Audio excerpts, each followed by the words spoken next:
bien avoir éduqué leurs enfants intégrait cette idée que quand tu seras marié, tu continueras de nous représenter. Donc être un bon mari, être une bonne épouse. On faisait cette école, la famille était une école du mariage. Aujourd'hui, ça n'est plus le cas. AVS avec Philippe Robichon.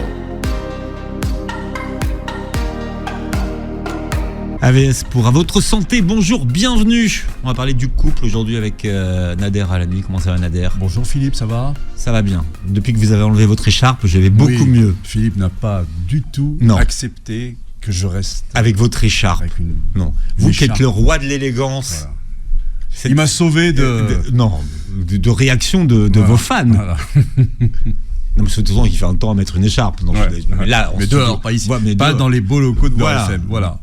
Bon, Nader Alami, psychosexologue et coach en bien-être et fondateur de Célibérez-vous, la nouvelle école de l'amour et du couple. Ça tombe bien, on va parler du couple aujourd'hui avec Mehdi Najjar. Bonjour Mehdi.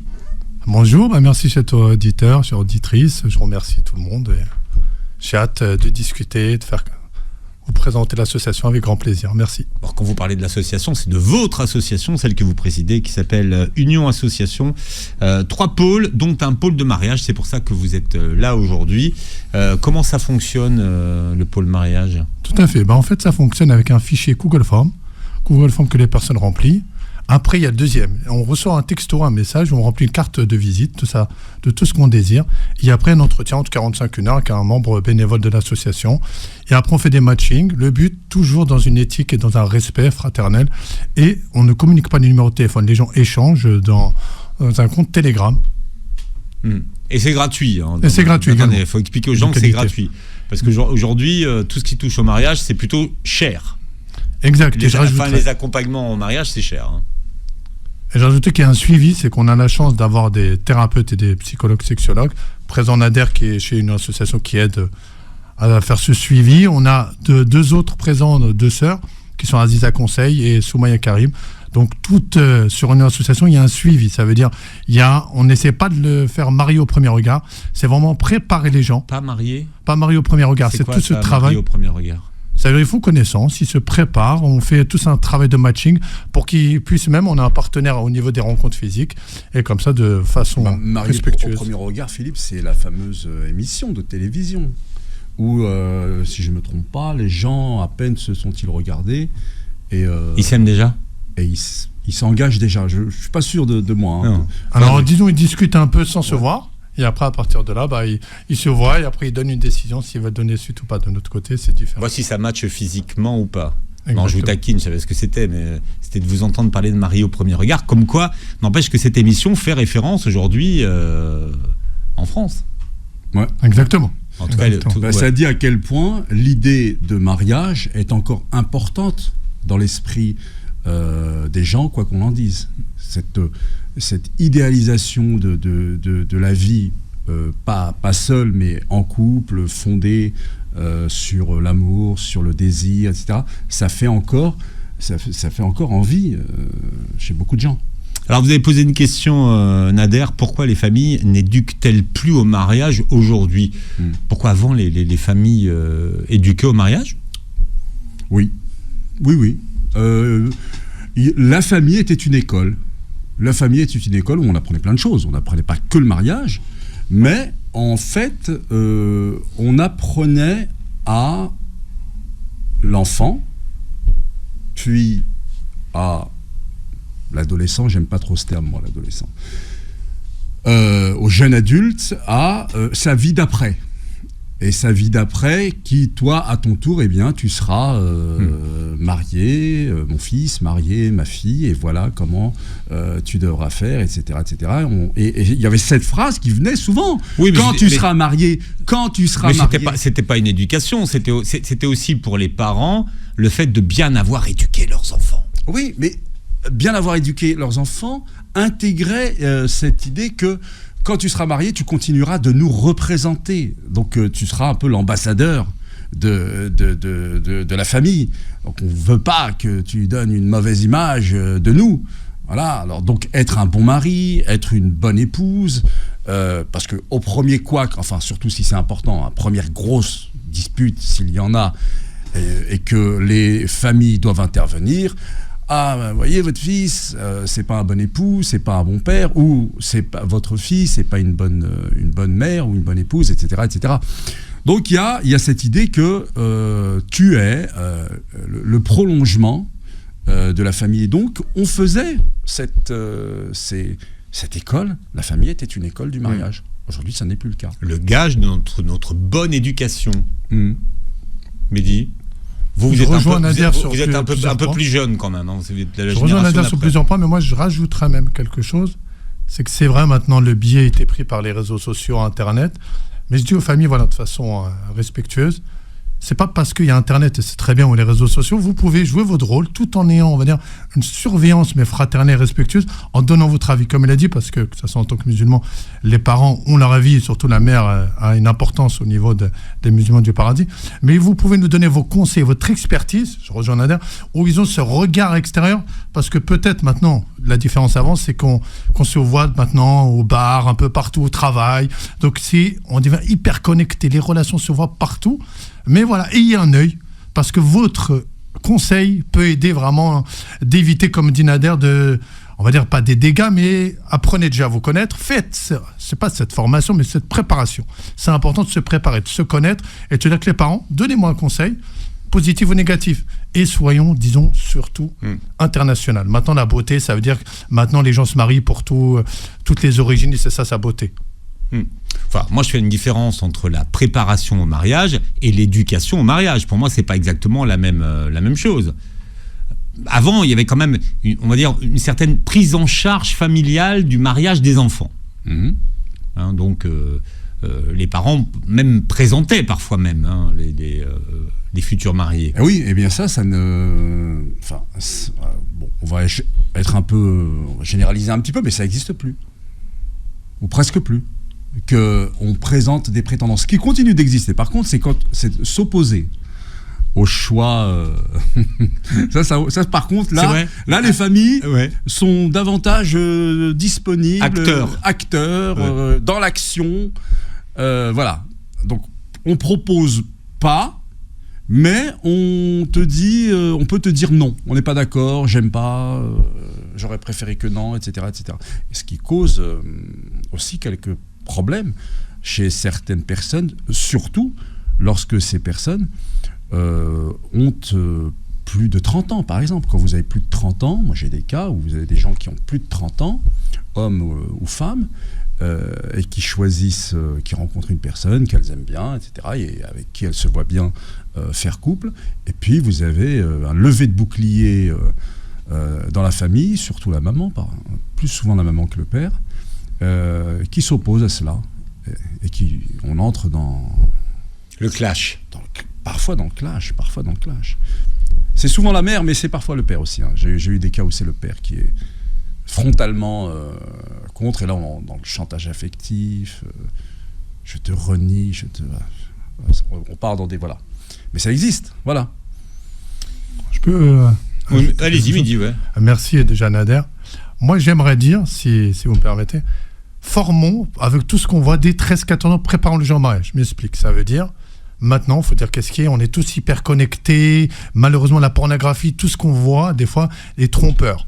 Donc préparons les gens, invitons-les, que ce soit nos enfants, truc, éduquez-les en leur disant, voilà, tu sais, voilà, tu peux être un futur père, une future mère, voilà, qu'est-ce que je te conseille de faire comme future épouse. Préparer ne veut pas dire les marier, mais ça veut dire très jeune, dès 14 ans, leur donner des conseils. Et après, comme ça, au moins, ils sont plus à l'aise et se préparent à ce statut de futur marié. Mais pourquoi on leur donne des conseils alors que les enfants, ils voient leurs parents vivre, en fait, et fonctionner en tant que couple. Donc, ils savent déjà ce que c'est qu'un couple. Alors, il y a... Souvent, on se construit d'ailleurs même sur le modèle du couple parental. Bien sûr, et c'est pas toujours heureux. En plus, c'est pas toujours heureux, c'est pas toujours ce qui donne le plus envie, d'une part. Mais on a aussi... alors, il y a aussi des familles, beaucoup de plus en plus... Enfin, un nombre intéressant de familles monoparentales. Donc, c'est couple, mais différent. Voilà, il y a eu couple, il y a plus couple.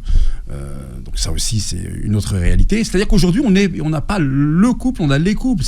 On est en couple de tellement de façons aujourd'hui. Tellement de façons que ça aussi, ça pose question sur quel modèle imiter, dans quel modèle je me reconnais finalement, si j'ai autant de modèles que ça, qui plus les réseaux sociaux, on peut les intégrer là-dedans, la télévision, l'école.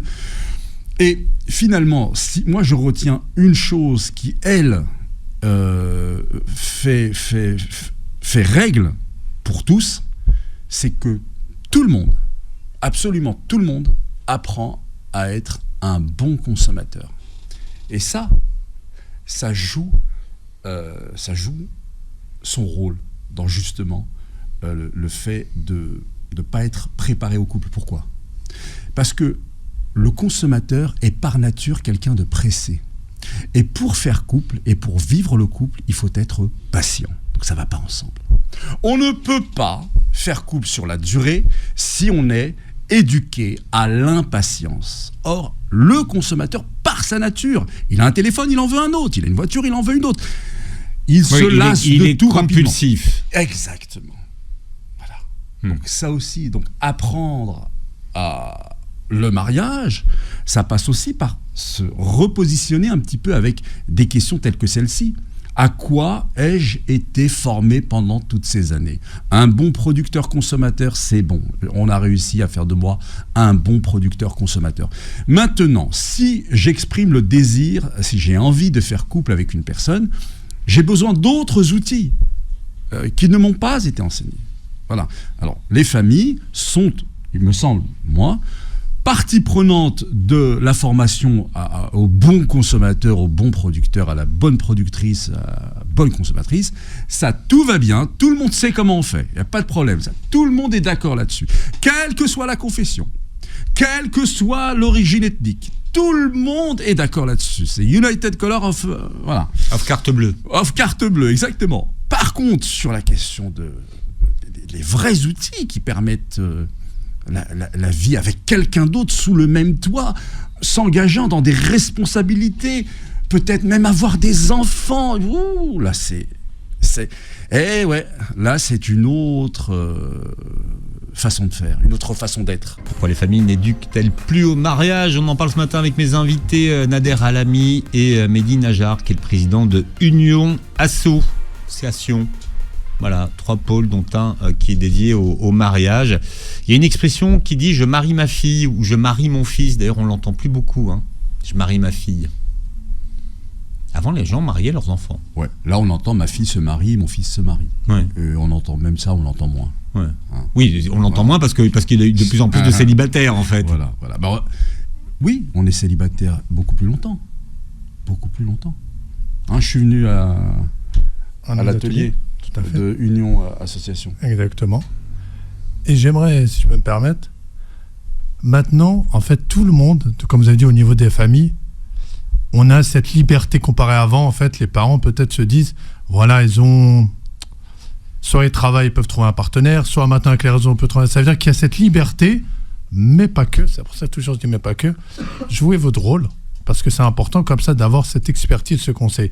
Parce que c'est vrai, on a ce choix... Mais souvent, je dis trop de choix, tu le choix. C'est pour ça, prenez ce temps de réflexion. Là, je vais parler en tant que musulman. Voilà, si la personne est là, à l'instant présent, il y a... Moi, je dis 51%, on peut aller dans plus. Hein, c'est en accord avec vos valeurs, vos principes. L'homme parfait, c'est Gillette, ça. La perfection masculine, ça n'existe pas. Ça n'existe pas. C'est pareil pour la femme parfaite. Nous n'idéalisons pas la Madonna ou le frère avec le calice. Alors voilà, au niveau des références, là, j'étais d'accord pour Gillette, mais sur Madonna, là, non. Faut revoir. Non, mais la personne parfaite n'existe pas. C'est vraiment se dire, voilà, qualité, défaut. Et comme une fois l'avait bien dit le frère Nader, c'est que ces défauts, à l'avenir, peuvent être une qualité. Donc, travaillons, se connaître. Souvent, je le dis à travers mes thématiques, mes ateliers. On propose ça à une association. Tout ça, travail de personnalité, me connaître, ça c'est pas parce que je me marie que c'est le bonheur. Au contraire, arrêtons de voir Instagram, tout ce qu'on voit sur les télés, les beaux mariages, les trucs. C'est ce que je dis, des fois il y aura des zones de turbulence, comme l'a bien dit Nader, et ben c'est avec toi. Ça veut dire que je vais travailler ces zones de turbulence, je vais rester avec mon partenaire. S'accepter que voilà qu'un mariage, il y aura des concessions mais pas de sacrifice. Il y aura tout ce travail personnel qui sera amené à se poser ce cheminement, à se dire voilà, je veux avec la personne où j'ai fait ce travail personnel à la fin, c'est en accord avec mes principes. Les rôles qui étaient traditionnellement dévolus aux parents lors des mariages d'un enfant ont largement évolué au cours des dernières décennies. Qu'est-ce qui a le plus changé finalement ? Il y a une chose qui a énormément changé et que je retrouve par rapport à il y a quelques années, pas il y a un siècle, hein, et aujourd'hui, c'est que même les familles sont aujourd'hui d'accord, et tu me diras si tu l'as observé, Mehdi, on ne se marie plus, ou on évite de se marier dans le cercle familial. C'était une vérité totalement voulue, préparée, validée il y a quelques années. On faisait tout pour que la jeune fille, le jeune homme se marie dans la grande famille. Oui, la famille élargie, la famille élargie. Dans le cercle. C'est ça, dans le cercle, les familles élargies. Aujourd'hui, on évite au maximum, et vous entendez souvent, ah non, pas dans la famille. Ah non, surtout pas dans la famille. Ça, c'est quelque chose de tout à fait nouveau. Mais ça repose sur quoi ? Sur des expériences quand même qui peut-être ont été malheureuses, Nader ? Mais vous entendez de tout, mais justement, vous entendez plein de choses qui ne reposent pas forcément sur de l'expérimentation. Il y a une espèce de... On se met d'accord là-dessus. Alors, ce qui est dit, c'est intéressant. Parce que si ça devait conduire à une dispute, c'est beaucoup plus grave quand c'est au sein de la famille. Donc, alors que quand c'est avec, entre guillemets, un étranger, quelqu'un de lointain, bon, bah, c'est plus facile. On n'a pas... Il n'y a pas une dispute qui va durer, qui va nous suivre dans le temps, comme ça, parce que les familles, c'est quand même les familles, etc., etc. Voilà. Pas faux, ouais, c'est vrai. Ouais. Oui, mais maintenant, est-ce qu'on peut faire de cela quelque chose qui soit de l'ordre de la règle ? Moi, c'est la question que je pose. Alors moi, je rajouterais quelque chose, c'est travaillons l'état d'esprit, je m'explique. Ça veut dire souvent, comme vous avez dit, je crois que c'est Nader qui l'a bien dit, les familles monoparentales ou familles, de par la mauvaise expérience, ou surtout, c'est pour ça, à travers mes événements, j'invite certains à être mariés à venir. En fait, c'est pas parce que j'ai vécu une mauvaise expérience qu'automatiquement la personne en face sera négative. Travaillons cet état d'esprit de c'est mon expérience, ma fille ou ma future fille tire un enseignement parce que voilà, je veux que tu aies un état d'esprit, tu fasses les causes, tu fasses le nécessaire, optimiste. Tous les hommes ne sont pas mauvais, toutes les femmes ne sont pas mauvaises. C'est-à-dire, on change cet état d'esprit. Je te prépare, je te donne mes conseils, mais je ne vais pas te dire, oh, tous les hommes sont ça, toutes les femmes sont ça. Non. Voilà, on fait cet état d'esprit positif. En tant que musulman, on se remet, voilà, on fait ses causes sincèrement, en se remontant à notre divin. Et après, voilà, comme on dit, qui advienne, qui pourra. Mais toujours de façon respectueuse, en connaissant, en accord, mais d'arrêter d'être spirale négative. C'est pas parce qu'on voit 54% de taux de divorce que ça y est, tout va mal. On peut tirer, on en tire un enseignement, on reste optimiste. Et c'est comme ça qu'on peut préparer les gens à ce qu'ils aient cet état d'esprit pour y arriver. Alors, avant, il y a quand même une notion qui était importante, c'est que c'est les parents qui payaient le mariage. Ça coûtait cher. Est-ce qu'aujourd'hui, ce sont toujours les parents qui payent le mariage ou les enfants prennent en charge ? Parce que ça pourrait expliquer que, en fait, c'est mon mariage, je m'assume, voilà, vous occupez de rien. Moi, j'ai vu beaucoup les deux participer au mariage, au paiement de tout ce qui a trait à la fête, etc., etc. Parce que souvent, vous savez, il y a un peu le m'as-tu vu, il y a un peu la concurrence vis-à-vis de l'autre mariage. Au sein de la famille, il faudrait que tout le monde en prenne plein les yeux. Ça reste quand même un événement cher. Et c'est un événement qui est, me semble, trop cher même. Je pense qu'il faudrait... C'est une autre question, mais... non, mais je dis pas ça, de... ouais, parce que le prix faisait que les parents qui étaient beaucoup plus aisés payaient, mais aujourd'hui les enfants qui se marient plus tard ont du pouvoir d'achat. Oui, alors non, les enfants aujourd'hui participent largement, puisque, comme vous l'avez dit, absolument, ils travaillent, évidemment, et ils sont les premiers à aller faire leurs courses, parfois ensemble, au moment des filles, alors qu'ils sont encore fiancés, choisir la robe, choisir la bague, choisir la salle, choisir l'orchestre, s'ils veulent de la musique, etc., etc. Mais avant la robe, elle se choisissait avec la mère. Absolument. Mais c'est fini. Absolument. Ça c'est fini. Les parents sont mis devant le fait accompli. Oui, aujourd'hui, la robe, vous allez la choisir avec votre meilleur ami. Hein. Ouais, et ils sont mis devant le fait accompli. Voilà. Donc ça, c'est quand ça se passe bien. Ouais. Mais vous savez, par rapport à cette question du cher, je veux dire, j'ai heureusement vu pas mal de mariages qui n'ont pas coûté si cher que ça et qui ont été des mariages heureux. Et pardon à tous ceux qui travaillent dans les métiers dans l'événementiel. Dans l'événementiel. Voilà. Mais voilà, je veux dire, la cherté du mariage, c'est davantage apprendre à vivre en couple qui garantira un mariage heureux. Attention, quand je dis mariage heureux, ne veut pas dire qu'il n'y aura pas de couac, ne veut pas dire qu'on ne va pas se séparer, ne veut pas dire que... Mais parce que là aussi, il y a autre chose qu'il faudrait vraiment que davantage on apprenne, et là encore, les familles ont leur rôle à jouer, c'est, quand ça va vraiment pas, apprendre à se séparer dignement, hein, en se disant, on a quand même vécu de belles choses ensemble, on a parfois de beaux enfants ensemble, voilà. On peut aussi se séparer de la plus belle des façons, voyez, plutôt que, là encore, et on va parler de cherté, plutôt que, pardon, j'ai des gens qui en sont à des milliers et des milliers et des milliers de frais d'avocat pour une guerre qu'ils auraient pu tout à fait éviter s'ils avaient pris cela en considération.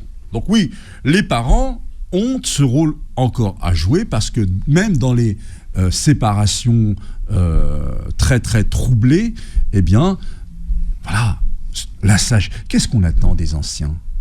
Qu'est-ce que c'est qu'une société où il y aurait des anciens, donc les anciens par définition ont moins d'énergie, ont moins de beaucoup de choses, mais ce qu'on attend d'eux, les anciens, c'est tout de même la sagesse. Qu'est-ce qu'une société où les anciens n'auraient plus de sagesse à partager ? Donc, s'il y a le feu, ils sont plus là. Normalement, leur rôle, c'est de tempérer, de calmer, d'accompagner. Et bien là, on attend les familles. Donc, les familles, pour moi, ont évidemment un rôle fondamental à jouer, parce que personne ne vient de nulle part. Mehdi ? Alors moi, je rajouterais, ne compliquons pas le mariage. C'est vrai que vous avez dit on peut faire de beaux mariages, mais en tant surtout que musulman, si, comme c'est pour rejoindre la suite, si cet argent, cette somme-là peut servir dès le début à un beau voyage avec ma future partenaire, pourquoi pas ? Ça veut dire, si on peut avoir un petit mariage et à la fin cet argent, dès le début, peut solidifier ce couple, permettre, ou même de la prestation de la dot, pourquoi pas ? C'est encore même mieux. Parce que ça peut éviter, ça, je rejoins Nader, après tous ces conflits, ouais, j'ai payé, et après ça revient, j'ai pas envie de me marier parce que je sais que ça va me coûter tant. Facilitons le mariage. C'est vrai, si pour les parents... Quand vous dites faciliter, c'est les rendre moins chers. C'est vrai. Ouais, c'est ça, c'est les rendre moins chers, mais après, il y a le... C'est sociétal. Il y a une pression sociétale sur le prix des mariages. Ouais. Mais c'est là où je m'adresse aux familles, où je leur dis, en tant que musulmans, chers sœurs et frères, vraiment fraternels, basons-nous sur les textes, ne compliquons pas, ne mettons pas de l'argent qui peut être peut-être mis de façon ailleurs. Un truc simple, et des fois comme ça, vous avez un peu la bénédiction divine, parce que des fois ça ramène à l'ostentation, vous mettez ça sur Instagram, tout le monde voit, et après les gens ils se plaignent, ouais, j'ai été jalousé. Ne donnons pas envie, faisons. Comme on dit, vivons bien, vivons cachés, ça peut être aussi utile. Pas besoin de trop d'exposer. Après, pour certains que ça fait plaisir, pas de souci. Mais travaillons ce travail d'humilité, de discrétion, et après, voilà, ça peut être très sympa pour tous, et souhaitons qu'à partir de là, on facilite le mariage plus simplement. Vous connaissez beaucoup, vous, de mariages discrets dans l'humilité et la discrétion ? J'espère. Non, mais je ne vous demande pas si vous espérez, je vous demande si vous en connaissez beaucoup. J'en ai entendu parler, après. Voilà, c'est pareil, vous ne l'avez pas vérifié, mais quand une fois que vous avez loué la salle, le restaurateur, que vous avez pris DJ Kim, là, bon, ça vous flingue le budget, que vous avez loué le Porsche Cayenne, ou la Rolls-Royce, ou... On peut comprendre que ce soit un moment où, vous savez, il faut le montrer. Il faut montrer ce moment aussi, parce que ça peut justement... Vous savez, le mariage, c'est aussi ce moment où on donne envie à d'autres de se marier, et puis c'est un endroit où on rencontre peut-être même sa future femme, absolument, ou son futur mari. Hein. Absolument, beaucoup de gens se sont rencontrés lors du mariage de quelqu'un. Vous voyez ? Et puis ça donne envie, regarde, et puis pourquoi pas moi ? Et puis moi aussi j'ai envie, tiens, voilà. Mais Voilà, ne vous ruinez pas. Ne vous endettez pas pour 15 ans à payer. Il y a des gens qui se sont séparés, ils payent encore Le mariage précédent. Le mariage précédent. Donc Ah ouais. faites attention à ça, faites attention. Et pourquoi les familles n'éduquent-elles plus au mariage? On en parle aujourd'hui avec Nader Alami et Mehdi Najjar, le président de Union Association. Est-ce que finalement le mariage n'est plus une priorité pour les familles? Mais évidemment, ça ne l'est plus. Pourquoi ça ne l'est plus? Parce qu'on peut vivre tout à fait sans. Parce qu'en réalité, rien n'y oblige. Et puis quand rien n'y oblige, et que surtout, on n'en a plus vraiment besoin, eh bien tout cela, vous savez, l'être humain, il est simple. Hein. Il fait les choses parce qu'il a besoin de les faire. D'accord ? S'il se lève le matin à 6 heures pour aller prendre les transports, c'est qu'il est convaincu et qu'il a besoin d'aller travailler pour pouvoir payer son loyer, etc., et survivre et voilà, et continuer de vivre sa vie. Le mariage, il n'en a plus besoin. 2, ça engage tellement en plus que notre cerveau a besoin de comprendre pourquoi il fait un effort. Nos anciens, mais là je vais dans nos très très très anciens, ceux qui avaient besoin d'aller à la chasse, aller chasser, ça demandait de faire un effort. Mais tu comprenais que après il y avait le gibier, que ça faisait plaisir de manger. Et tu avais besoin pour survivre. Donc tu n'allais pas à la chasse parce que tu aimais aller à la chasse. Pareil, pourquoi on s'informait chez nous très très très très anciens? Parce que les populations étaient un tant soit peu nomades et qu'il fallait un tant soit peu s'informer avant de se déplacer de l'autre côté, parce que de l'autre côté il y a peut-être des loups, il y a peut-être un autre peuple qui va nous faire la peau, etc. Donc on avait besoin de s'informer, etc., etc., etc. Aujourd'hui, faire l'effort pour l'effort seulement, là-haut ça ne matche pas, ça passe pas, on comprend pas. Donc on se pose longuement la question: ai-je vraiment envie de me marier? Et pourquoi faire? J'en ai vraiment besoin? La réponse est non. Ne se marient que ceux qui finalement, c'est dans leur éducation, c'est complètement leur culture, pas au sens uniquement du verbe, parce que des gens, pardon Mehdi, mais des gens qui me disent moi je veux me marier parce que c'est 50% de la religion. Moi dès que quelqu'un me dit ça, je sais que ça va pas. Et les autres 50% alors, ils sont. Et t'as attendu 40 ans pour comprendre que c'est 50% de la religion. Avant c'était combien? C'était combien de pourcents? Donc voilà, c'est soit dans l'éducation, il y a le désir d'enfant. Oui, mais c'était une injonction religieuse, donc en fait voilà. Ouais, mais là, force est de constater. Mais le désir d'enfant fait qu'on a envie de se marier. Voilà, entre quelqu'un qui me dit c'est 50% de la religion et quelqu'un qui me dit j'ai envie d'avoir des enfants, je crois davantage. Pas parce que j'ai envie de croire ou pas, j'ai davantage expérimenté le fait que c'est la personne qui me dit j'ai envie d'avoir des enfants qui s'est mariée. Ouais. Et je cherche la mère ou le père de mes enfants. Voilà, parce que personne n'a envie d'avoir des enfants avec le premier venu ou la première venue. Voilà. Donc on se marie, parce que c'est une protection. Mehdi. Merci Nader, c'est intéressant ce qu'a dit Nader. Moi je complète, les parents, n'oubliez pas un peu, on ne va pas dire votre rôle, mais la beauté du mariage. Ça veut dire tout ce travail, tout ce cheminement qui fait que, c'est vrai que maintenant, en fait, on se dit, de par certaines mauvaises expériences, comme a dit Nader, voilà, j'ai entendu, l'autre ça a mal passé, donc restez dans vos conseils, dans votre expertise, parce que oui, il y a bien un délaissement, ça c'est vrai. Maintenant, tout le monde, plus ou moins homme comme femme, peut travailler, avoir une très bonne situation, contrairement à avant, on laisse un peu une liberté, mais de nouveau, revenez voilà, à votre ressource qui est de donner vos conseils, votre expertise. Rien ne vous interdit de temps en temps, si vous croisez quelqu'un que vous estimez pertinent à votre prétendant, de dire voilà, peut-être je te verrai bien. C'est que ces peurs, en fait, les peurs des familles de se dire oui, mais ça va mal se passer, ma fille va. Non, mettons de côté, disons voilà, ça peut y arriver. Et on fait de nouveau cet état d'esprit, ce travail personnel, comme je dis de nouveau, de former, de préparer, de conseiller, parce que vous êtes un peu ce socle solide qui donnait ces bonnes expertises. Et comme vous avez bien dit vous-même, c'est les parents qu'on suit un peu. Donc, donner ces conseils et cette expertise qui sont des modèles. Des modèles, exactement. Donc ça permet de suivre et de se dire, voilà, moi je sais, ça revient à ce que je veux dire, pourquoi je me marie. Je sais l'envie soit de fonder une famille et j'ai travaillé sur moi. C'est-à-dire j'ai été conseillé, j'ai tout, on va dire, j'ai été préparé avant parce que je sais que voilà qu'il y a un travail personnel à faire et les parents doivent revenir dans ce centre névralgique, même si ça n'aboutit pas, refaire comme vous avez bien dit avant, proposer, être force de proposition, tout, parce qu'on sait que maintenant les rencontres se font partout maintenant. Parce que voilà, il y a la chance, homme comme femme, on est plus ou moins partout. Ça peut se faire de façon au transport, ça peut se faire au travail, ça peut se faire via Internet. Donc allons-y. Enfin, vous dites que ça se fait partout, sauf qu'aujourd'hui, plus de la moitié des rencontres se font sur les réseaux sociaux. Donc elles se font de moins en moins partout. C'est-à-dire elles se font de moins en moins dans la vie réelle et de plus en plus dans la virtualité. Les gens n'osent plus se regarder dans les transports. Enfin, vous voyez, ça devient peut-être un tout petit peu plus compliqué qu'à une époque de se rencontrer dans la vraie vie. Maintenant, on échange un petit peu d'abord sur les réseaux avant de passer à la rencontre physique. C'est pour ça que le travail d'Union Association est formidable. Parce que justement, ça permet à des gens, dans un cadre sécure, parce que pourquoi on ne parle pas c'est parce qu'il y a la peur. C'est la peur. C'est la peur qui freine, qui bloque. Mais dans des cadres comme celui d'Union Association, eh bien, voilà, ça vous permet de vous retrouver dans un cadre sécure où vous pouvez échanger, etc. Et ensuite, c'est ce qui manque beaucoup, et c'est le rôle que jouaient les familles. Il y a des familles qui le jouent encore, bien évidemment, mais beaucoup moins. Ce que moi j'appelle dans mon atelier les 7 clés infaillibles pour sortir du célibat, l'intermédiaire sérieux et bienveillant. Tous les mariages,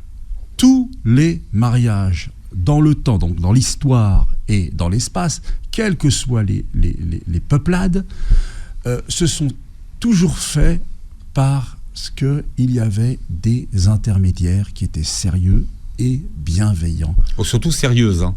Et c'était les femmes. C'était surtout des femmes, Nader. C'était essentiellement... Il y avait toujours la bonne tata marieuse qui avait tous les dossiers de la région. Absolument, tout à fait. Voilà. Or, aujourd'hui, si vous laissez des gens... D'ailleurs, que fait Internet sinon qu'il joue... C'est du matching. Hein. Et oui, donc c'est un intermédiaire, sauf que lui n'est ni sérieux ni bienveillant. Voilà. Donc c'est pour ça que ça pose problème. Oui, mais pour le consommateur... magnifique. Pour le consommateur, c'est magnifique, Internet. C'est ça. C'est le paradis. Si on en revient à ce que vous disiez tout à l'heure, le consommateur... le consommateur, il fait ça. Ouais. Il fait ça. Ils zappent les profils. J'avais quelqu'un, moi, qui me disait, justement, je ne sais plus où mettre de la tête. Je zappe les profils et ils sont tous aussi charmants les uns que les autres. Je vais finir par... Je ne sais pas comment faire. Vous voyez ? Mehdi, à plusieurs fois, vous avez prononcé « nous musulmans ». Donc nous musulmans, est-ce que ça veut dire que Union Association, c'est que pour nous musulmans ou les nous pas musulmans, ils sont les bienvenus? Pour l'heure, après pourquoi c'est pour aider les musulmans en quête d'essayer de trouver son partenaire de vie. Oui, donc ça s'adresse qu'à des musulmans. Oui. Et j'ai possible de rajouter ce qu'a dit de mon frère Nader. Comme vous avez bien expliqué, comme l'a bien dit aussi, c'est surtout Internet, là où c'est un peu réseaux sociaux, il faut faire attention, c'est qu'on est dans un nouveau mode de consommation qui est dangereux, je dirais. C'est que maintenant, on est inscrit partout. C'est-à-dire qu'on est inscrit sur Internet, comme il a dit, on vient un tel, donc on fait plus ce choix. En fait, on est dans une consommation. Énormément bien été dit par le frère Nader. Faites un travail chacun et chacune. Comme j'ai dit de nouveau, si la personne est là, elle correspond, pourquoi pas lui donner l'occasion et non pas de se dire je vais avoir mieux. Donc c'est très risqué. Tout à l'heure, vous avez dit à 50%. Oui, 51. 51. Moi, j'ai envie de vous dire, aujourd'hui, les gens, ils sont pas à 51, ils sont à 90, 95. 51, ça passe même pas en rêve. C'était une idée. Après, on peut... Bon, ça fait la moyenne. En tout cas, c'est un chouïa de plus que la moyenne. Exactement. Mais en fait, les gens, ils veulent que ça matche quasiment dans tous les items. Oui, mais c'est... Quelle horreur! Vous avez des gens qui, à partir de critères écrits, vont valider ou disqualifier. Mais les algorithmes, ils fonctionnent comme ça. Voilà, c'est exactement ça. Donc l'algorithme, n'oublions pas que c'est froid, quelque chose de froid. Il n'y a pas d'énergie, il n'y a pas de vie. Voilà. Or, le mariage, la relation, c'est de l'énergie et c'est de la vie. Vous pouvez tout à fait rencontrer quelqu'un pour tout vous dire, je suis certain que s'il y a 50 ans, il y a beaucoup de gens qui ne seraient pas nés parce que beaucoup de gens ne se seraient jamais mariés. Hein. S'il y a 50 Parce ans... que ça matchait pas autant ça que ça. matchait pas. Non, Ça aurait pas matché. Ça aurait pas matché. Voilà. L'algorithme, ils n'auraient pas présenté. Non. Voilà. Non. Et ils sont restés mariés 40 ans ou 50 ans. Exactement. Ouais. Exactement. Mais parce que on y vient, hein, mais moi je vous le garantis ça. Des gens vont se marier avec des intelligences artificielles. Ils vont faire couple avec des intelligences artificielles parce que ils pourront enfin le ou la programmer comme ils en ont envie. What a wonderful world, comme dirait l'autre. On se dirige vers le plus beau des mondes. Ouais, quelle froideur, voilà. Donc, autorisez-vous à vivre. Autorisez-vous à rencontrer des gens. Il y a des structures qui existent. N'ayez pas peur de vivre votre vie. Vous confrontez à l'altérité. Souvent, il y a cette idée que les femmes fréquentent plus des associations comme la vôtre, Mehdi, que les hommes. Qu'est-ce qui refroidit les hommes, justement, à aller rechercher l'âme sœur dans des associations, peut-être même dans des agences ou bonne question. Dans des structures dédiées, en tout cas? Très bonne question. Même moi, je la pose. Mais après, je vais donner un peu en tant qu'homme. C'est un peu de... Peut-être l'homme a ce côté un peu prédateur et d'être là un peu peut-être mal à l'aise et se dire voilà, je vais venir, un exemple, dans un atelier et peut-être le fait que voilà, j'accepterai pas de me faire refuser. Donc c'est peut-être plus à l'aise d'aller dans d'autres schémas un peu plus simples. Peut-être c'est ces questions que je me pose. Mais là où j'appuie, c'est qu'on est quand même sur 65 frères présents. Maintenant, continuons. Je profite de cet audimat pour dire voilà, les frères, n'hésitez pas. À marier, alors ils ont entre quel âge et quel âge vos prétendants au mariage? Il y a toute tranche d'âge. Il y a vraiment toute tranche d'âge. Donc, mais par contre, n'hésitez pas. Mais le gros des tranches? Entre la trentaine et un peu plus. Oui. 30-40 30, 40, 30, 45. 30-45. D'accord. Et alors, les 30-45, ils cherchent des femmes de quel âge? C'est là toute la question. Non, mais je vous pose. C'est pour ça que j'allais vous dire là où je suis un peu. Non, c'est pour ça que je vous la pose, parce que je connais très bien nos camarades. En général, ils ne cherchent pas forcément des femmes de leur tranche d'âge. C'est ça où je profite de l'audimat. On doit tous se poser ces questions. Est-ce que l'âge doit être un frein? Quand on voit mal les textes de religion, on doit se poser ces questions. Parce que c'est pas parce que j'ai 40 ans que constamment, je dois me dire, je dois avoir 20, 25 ans. Tout ce travail qu'on doit se poser, homme comme femme, est important. Et surtout, en tant que fraternellement, en tant que musulman, si demain, on peut tout autant faire qu'on a 35, 36 ans, 37, 38 ans, de penser que, je sais pas, parce que je trouve ma partenaire, je pourrais pas avoir d'enfant, est une erreur. Donc j'invite chacun à faire ce travail, se poser les questions, que c'est changer cette vision. Et pour moi, l'âge devrait être mis un peu de côté, les enfants de se poser d'autres questions. Il y a du boulot, moi je vous le dis. Oui, je crois qu'il y a du... Sur la question de l'âge, il y a des mentalités à faire évoluer. Il y a des mentalités à faire évoluer, il y a des...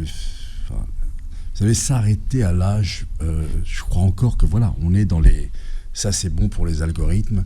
Donc, il ou elle a 50 ans, je ne le regarde pas ou je ne la regarde pas. Et on peut passer à côté d'une merveilleuse personne. C'est ça, le truc. J'ai l'impression qu'il y a un être... Je vais vous assurer que si la merveilleuse personne, elle a 2 ou 3 ans de plus que vous, ça passe pas. Ouais, ça passera pas. Et pourtant, voilà.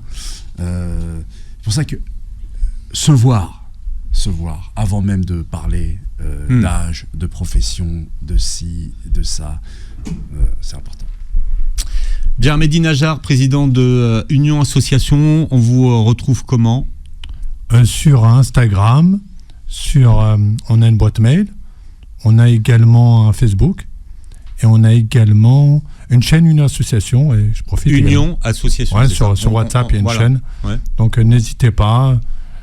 Pareil, en même temps, je profite pour ceux, vu qu'on fait de temps en temps des événements, il y a des gens intéressés à nous prêter une salle. Comme ça peut permettre de faire des ateliers de qualité, de faire cet exercice qui permet d'avoir le frère Nader qui était venu, de ramener des intervenants. Vous êtes les bienvenus.